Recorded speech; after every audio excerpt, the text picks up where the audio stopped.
everyone, it's Tracy again, and it's time for my June deck roundup of the decks that I used in the month of June and the ones that are going to stay and go for my collection. I do apologize if I sound a little stuffed up and breathy. The joys of having a 2-year-old nephew. Last week he gave me his head cold. And one of the things they just never tell you as you get older is that when you get your nephew's head cold, it hits you about 6 times as bad as it hits him. So yeah, I kind of been down and out with a head cold this week. I haven't gotten a whole lot done. But let's get started with the decks. I only used 3 Oracle decks this month. I'm not quite sure how that happened, but I used a whole pile of tarot decks. I've gotten a little less rigid in how I use, I am using a deck a week, sort of, but then, you throw in an Instagram challenge and I'll go with a different deck for that Instagram challenge.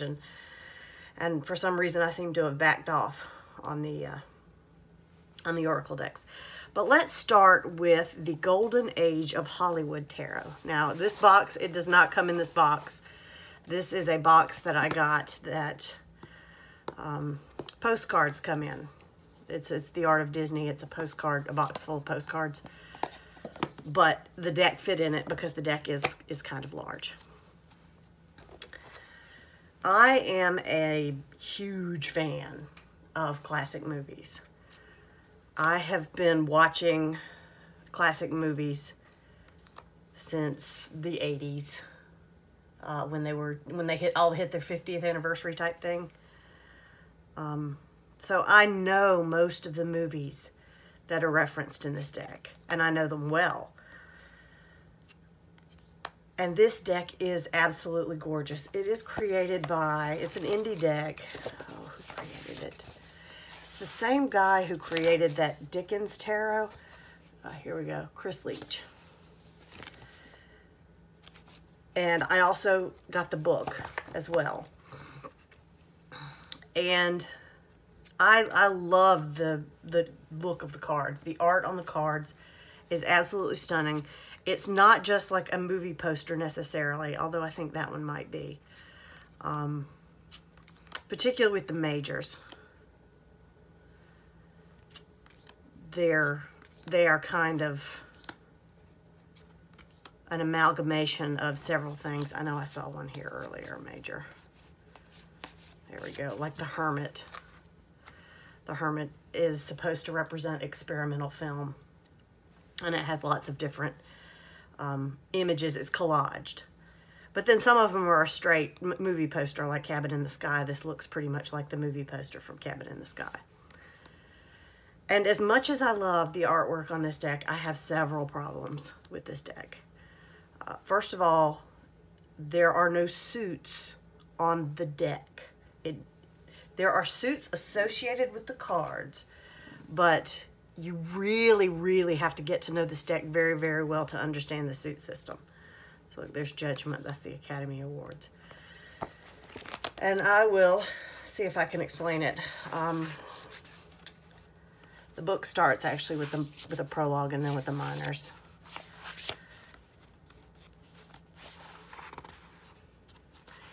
There are, here we go. So like the batons, the rods, the wands are Paramount and Universal movies.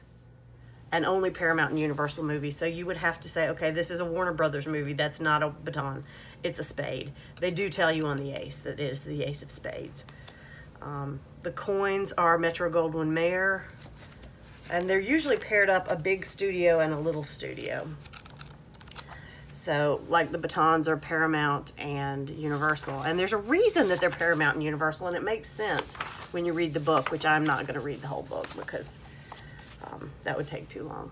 And the cups are RKO and United Artists. And that's the end of the cups. And then the spades are Warner Brothers and Columbia. And then the coins are Metro Goldwyn Mayer and 20th Century Fox. And he explains very well why he chose those studios. And then he used movies from those particular studios that were distributed by those studios. Because if you know anything about Gone with the Wind, you know that it was not made by Metro-Goldwyn-Mayer. It was made by David O. Selznick. It was distributed by Metro-Goldwyn-Mayer.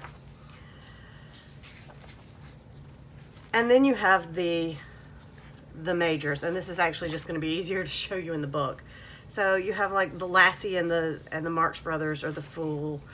Mae West is the High Priestess. The Magician is the director. So you've got some stuff about Citizen Kane and a list of other directors here. The Emperor is the Mogul, and then it's Howard Hughes. So that's David Selznick. I'm not sure who that is. It's probably Irving Thalberg. And then you have the Empress is the Press, and Luella Parsons, she was one of the top gossip columnists at the time. The Hierophant was Will Hayes, who put in the production code in 1932, 34. Looks like 34. Couldn't remember exactly what year. The Lovers, Carol Lombard, Clark Gable. The Chariot is the studio system, etc., etc. So he's got very good reasons why he made each of the cards the way he did.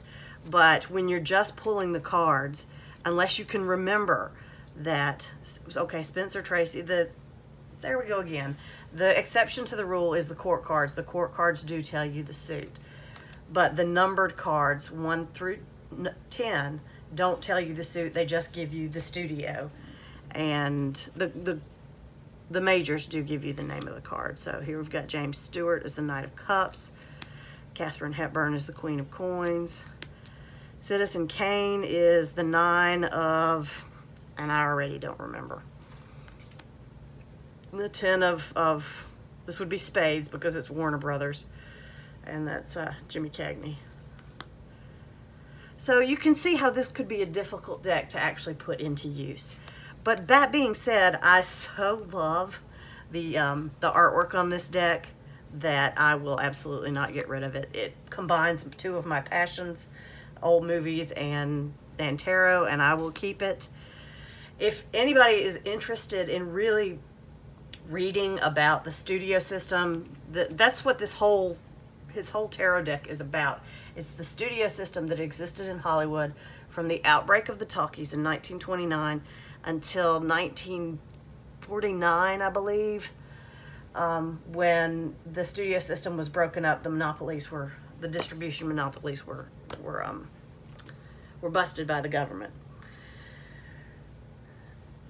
This guy, when he writes in this book, he puts a heavy focus on the House Un-American Activities Committee, which was the group of people who started pointing fingers at communists right about the time of World War II and got some people blacklisted and blackballed in Hollywood because of that activity, and people who lost jobs and things like that. So a lot of the major arcana is about the House Un-American Activities Committee, and the Devil card in particular relates to that. If you want a better, more balanced version, more balanced view of the studio system, there is a book. Hang on, I'm going to go get it.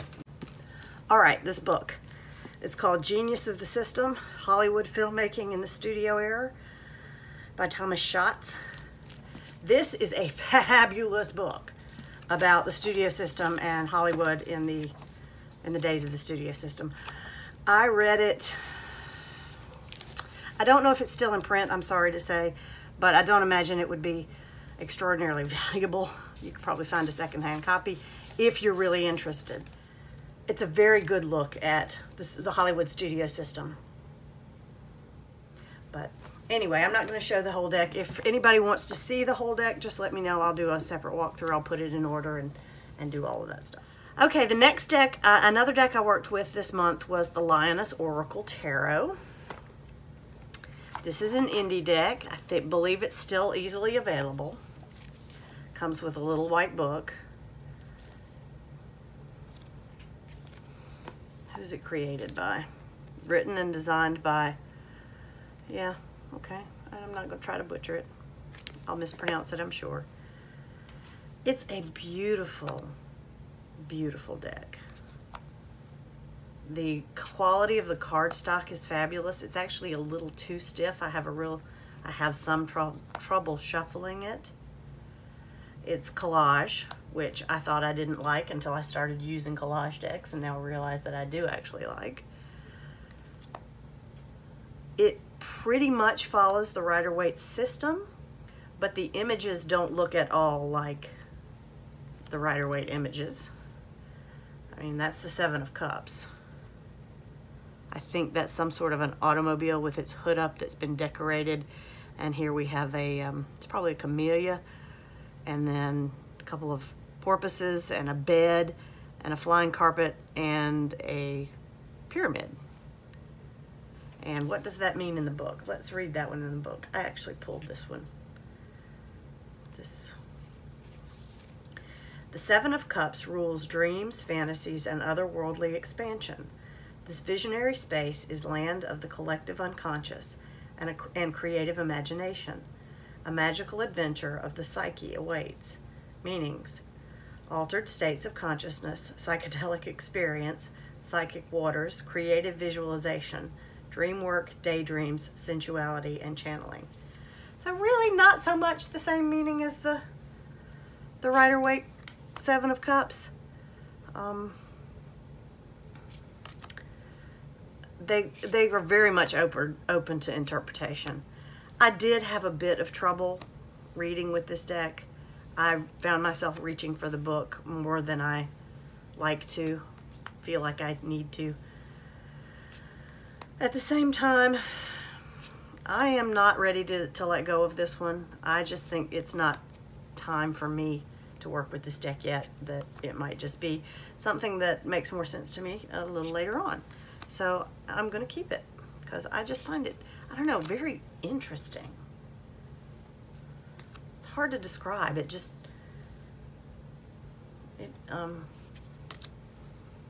it calls to me. So I'm going to keep this one. It has this lovely matte gilding on the edges, and this is what the backs look like. And so you can see it's a huge deck. It's very thick and longer and bigger than a regular tarot deck. And I can't really bend it to shuffle it that way. But I managed. I did pull out and use my Game of Thrones tarot this month, which, no surprise, is not disappointing at all, and I don't need to show very much of this. Ooh. I love it. You know, this is a great deck. The cardstock is fabulous. It's like somebody actually listened to me and said, hey, make tarot cards out of playing cardstock. And I think we've all seen this deck. It's been everywhere since it was released. I didn't want to jump in and use it the moment I got it because everybody was using it then. So I waited a month or so. But it's a great deck. And I enjoy Game of Thrones. I'm not one of the super fans who follows the all of the theories about what's going to happen and all of the rumors of who's, you know, what they're doing with the HBO series. But I do enjoy the show. I have watched it all. And I do enjoy this deck. And having that Game of Thrones, that underlying knowledge, is helpful. Even though you don't really have to have it. It's pretty standard Rider-Waite-Smith. I do love that Sam is Temperance. There you go. Game of Thrones. Another keeper. I worked with the Impressionist Tarot this month. And I was a little surprised by this deck. I had seen it for quite a while. That the sun card, this is actually the sun card, but that orange dot, seeing that from a distance always made me think it was a sale sticker. Because I'm old and that's what sale stickers used to look like. But I was quite pleased with this deck. It's inspired by artwork. It's not made of artwork. So what has happened is, and Lo Scarabeo does this fairly regularly.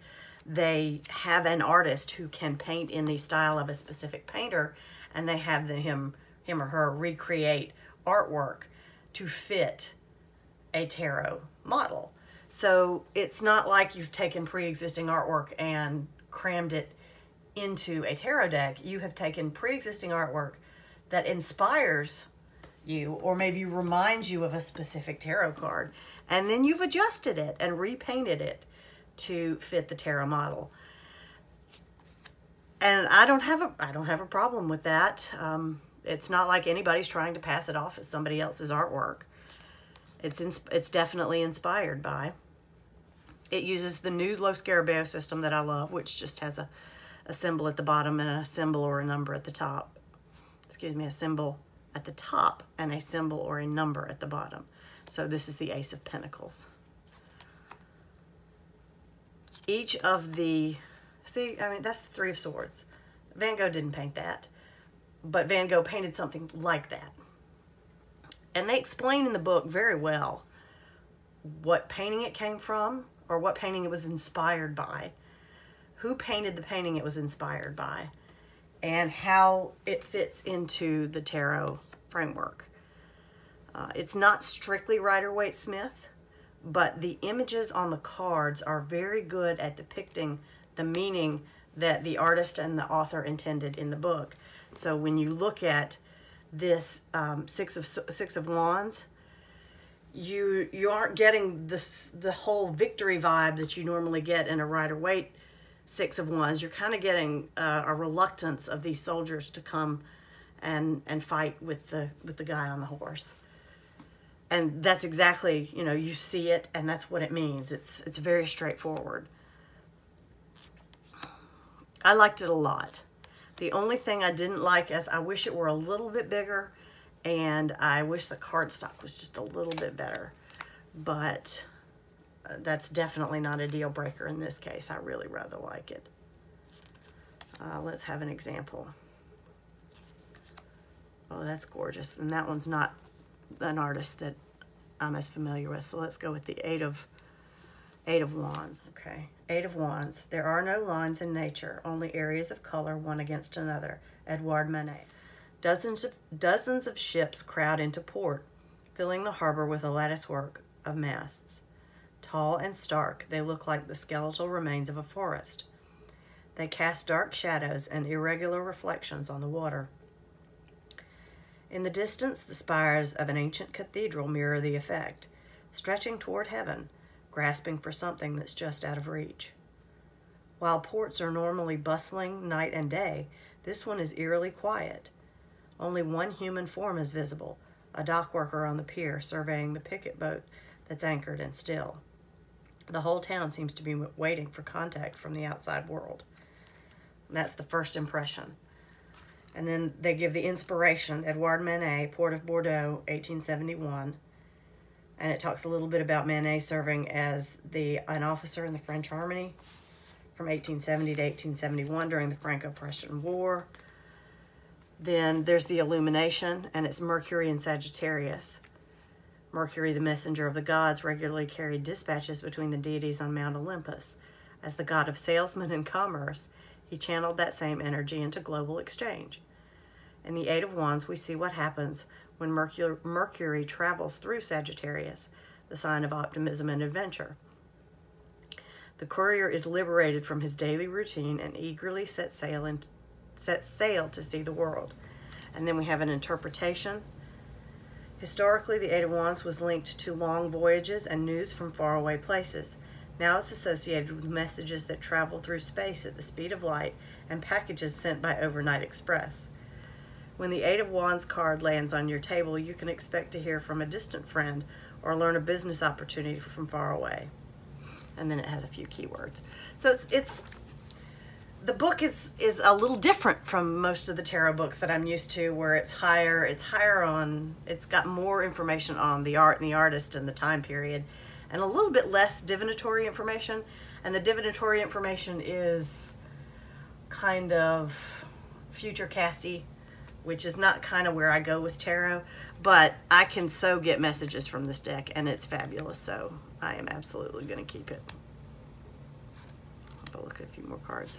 Again, if you want to see them all, I think there's some walkthroughs of this one on YouTube, but if you can't find them, let me know. I also picked up the Terra Fauna this month. The creator was having a sale, Devin and Brittany. They're having a sale on their Etsy shop, and it was like $15 off. So yeah, I picked it up because I really, really like the art style. As most of you know who've been watching my channel for any period of time, and I have a hard time with animal decks. there are so many different animals, and they each have such a specific meaning, and animals are not my focus. Animals aren't my thing. So all these animal decks that are out there kind of lose something on me. I just basically go by the titles. I have a thing for box turtles. I used to live near, not far from a lake, and we constantly had box turtles slowly crawling across the road, and it always made me so sad when a motorist would run over them. So I always break for turtles. I always, if I see a turtle in the road, will stop my car, get out, pick up the turtle, and put him on the side of the street that he was heading for, because I can't stand to see him squashed on the road. So I do really love this turtle, this mindfulness card. I like this deck though. As far as animal decks go, this is top of my list, top of my heap. And I think the main reason is because the majors have a different animal for each card. The minors have an animal for each suit. So rocks, which is coins, pentacles, they're all bears. Shells are all otters. Feathers are all owls. And torches are all foxes. So I don't have to understand quite as many different types of animals to be able to use this deck effectively. Plus the artwork, this is it. I love, love, love this artwork. This is my favorite kind of artwork that there is. And the artist has managed, the artist was Brittany Burkhardt. She has managed to capture emotion on the animal faces that, let's face it, it's probably sort of human, a slightly anthropomorphized emotion on their faces a lot of the times, particularly with the otters, because otters are definitely cute, but I mean, that's just such a loving expression. And I can read that. I can read that loving expression. See this Queen of Rocks, this Queen of Pentacles? She looks a bit grumpy, doesn't she? She's got her little cub, and she's like, get out of my patch. Me and my cub are coming down there.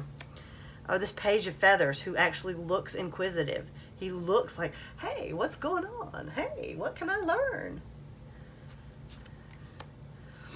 So this deck is definitely a keeper, and the cardstock is fabulous. They're the backs. It just feels good in your hand. I love this Queen of Feathers. You know, she's like, back off. My chicks are hatching. Get out of my way.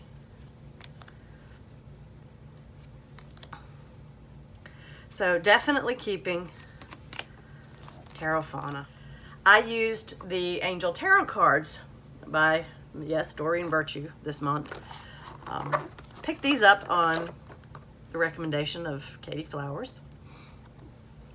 And they're good. I like them. I'm liking a lot of my decks this month. I am not a big angel person. Kind of like I'm not a big animal person, but I can live with angels. This deck though, I wanted a deck with some messages on the cards. I wanted to see how that would work for me and kind of mix that into my routine and see how that, whether having messages on the cards was a good thing or a bad thing. And I like it sometimes, not all the time, but I definitely like it sometimes. The meanings are very much straight Rider-Waite-Smith, even though the names of the cards have been changed and they all have an angel associated with them. A little on the happy side, because the judgment, the renewal card, a favorable assessment of the facts. How about an assessment of the facts? An honest assessment of the facts. But I like it in general. I think it's a great deck. The artwork's okay. The artwork could be more prominent on the cards. I never really used the little book because of the messages on the cards. But I think this would be, if and when I get to the point where I'm reading for some other people, this might be a really good deck to use for people who aren't quite so comfortable with the tarot. So I think this could be a really good deck to work with for them. So I don't know that I'll use it for myself all that much, but I will keep it. Well, first of all, it wasn't very expensive. And second, because I think eventually there will come a time where I will want to read for other people. And when that time comes, not everybody will be, you know, open for the same tarot decks that I love. Used my Dame Darcy tarot this month. Not going to show this one much because I have a whole, you know, unboxing walkthrough on it. And this is my Dame Darcy. I really like this one. This one's not going anywhere. I'm not going to get rid of this one.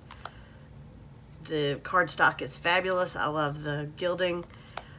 The images are crisp and brightened up. I've seen several other comparison videos, and yeah, this is just, I know some other people love their previous versions better, but this is my version of the Dame Darcy, and I love it, and I'm keeping it. I've also already done a walkthrough of this deck, so I'm not even going to open it because it's really kind of hard to get out of the box. I need to get another thing to store it in, but this is another keeper. It is a fabulous reader, and the images are marvelous, and I've been using it this week on Instagram.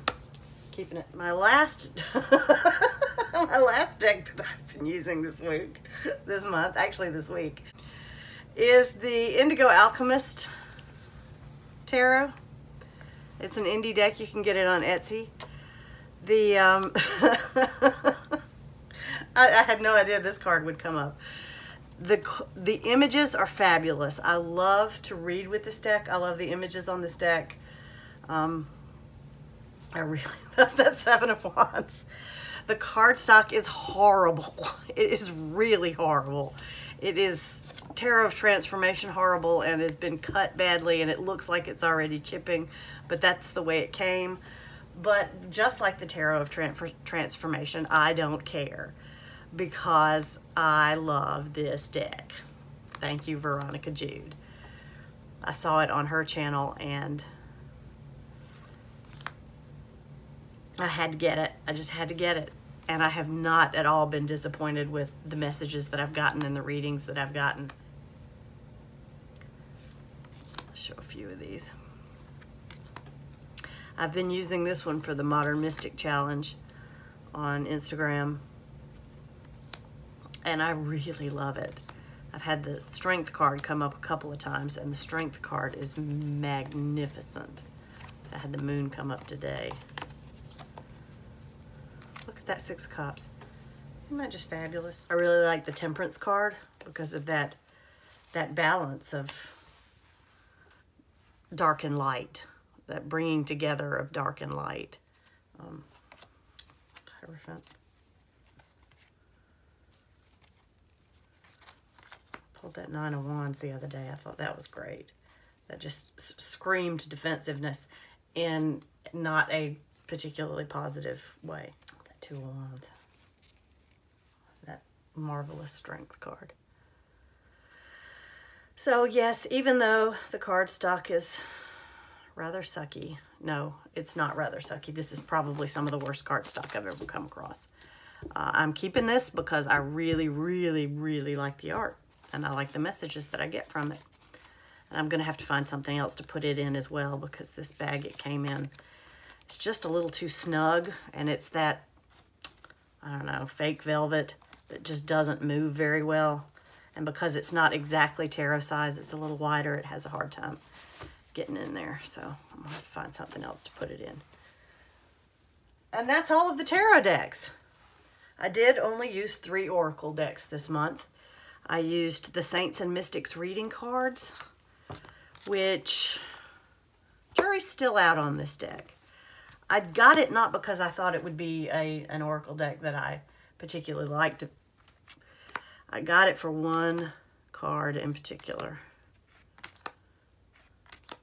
And because I wanted to learn a little bit more about these people. I was hoping for some information about who these people are because I have no idea, except for Miss Marie Laveau. New Orleans is like my second home. Been there a number of times. It's my very favorite place to visit. I actually had a hotel room once that overlooked her grave. So that's the reason that I got this deck, was because of Marie Laveau. but some of them, they were interesting, and I liked the messages. I didn't obviously pull all the cards while I was working with it. So I think I'm going to continue to give this one a try. I didn't do any of the things where I, had the special spreads where I mixed up the saints and the mystics. This woman was fascinating and was repeated in my Hollywood deck because she is an experimental filmmaker. So I learned about her first in my Hollywood deck and then found her here and found that really fascinating.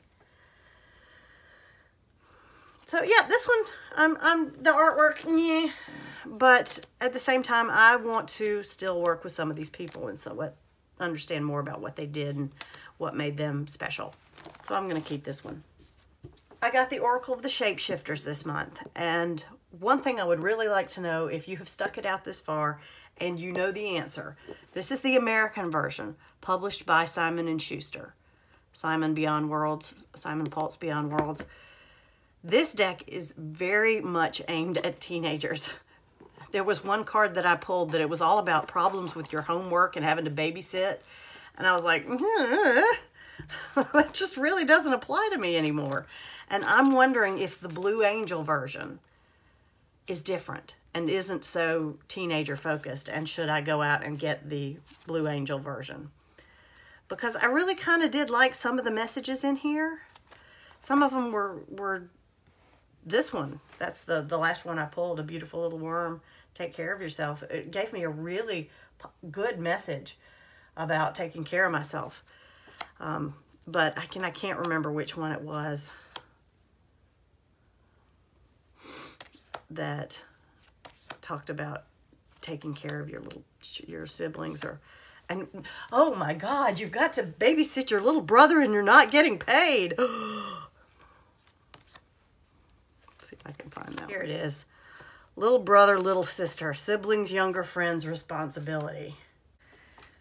Little brother, little sister is the card for those of us who have the responsibility of looking after others who seem to need more than we do.